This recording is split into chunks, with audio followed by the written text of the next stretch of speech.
జనగామ జిల్లా దేవరుపులలో BRS party ఆఫీసులో మాజీ మంత్రి ఎర్రబెల్లి దయాకర్ ఆధ్వర్యంలో పార్టీ నేతల సమావేశం జరిగింది. ఈ సమావేశానికి ఎంపీ వద్దిరాజు రవిచంద్ర హాజరయ్యారు. తొర్రూరు మున్సిపాలిటీ ఎన్నికల్లో కాంగ్రెస్ 7 అభ్యర్థులు గెలిస్తే బీఆర్ఎస్ 9 మంది అభ్యర్థులు గెలిచారన్నారు. ఎంపీ కడియం కావ్యకు ఎక్సాఫియో ఓటు లేకున్నా తొర్రూరు మున్సిపాలిటీలో ఓటు వేయించారన్నారు. తొర్రూరు మున్సిపాలిటీలో నైతిక విజయం బీఆర్ఎస్దే అన్నారు.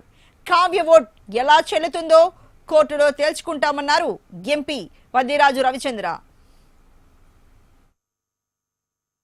తొర్రూరు మున్సిపాలిటీని కాంగ్రెస్ పార్టీ కైవసం చేసుకోవాలి. మా దయన్న కష్టాన్ని బూడిదలో పోయాలి. బీఆర్ఎస్ గెలిచిన వాళ్ళందరినీ అవమాన పాల్పరచాలనే దుర్బుద్ధితోటి చేసిన ఈ ప్రయత్నాన్ని ఖచ్చితంగా తొర్రూరులో ఉన్నటువంటి ఓటర్ మహాశయులు, ఈ జిల్లాలో జరుగుతున్నటువంటి ఏ ఎన్నికలైనా ఇది మాత్రం ఖచ్చితంగా ప్రజాక్షేత్రంలో బీఆర్ఎస్ పార్టీ ఖచ్చితంగా గెలిచింది. దాంట్లో తిరిగే లేదు.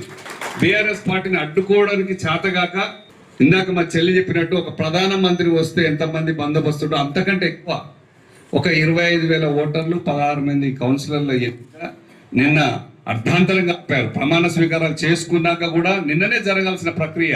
ఖచ్చితంగా ఒక్కరు కూడా ఎట్టి దయాన్ని వీడేది లేదు. కేసీఆర్ గారి ఖచ్చితంగా బీఆర్ఎస్ పార్టీని వీడేది లేదనే ధైర్యంతో ఉండి ఓటు చివరి దాకా కూడా ఉండి పోరాడారు. వారందరికి కూడా నిజంగా హృదయ ధన్యవాదాలు.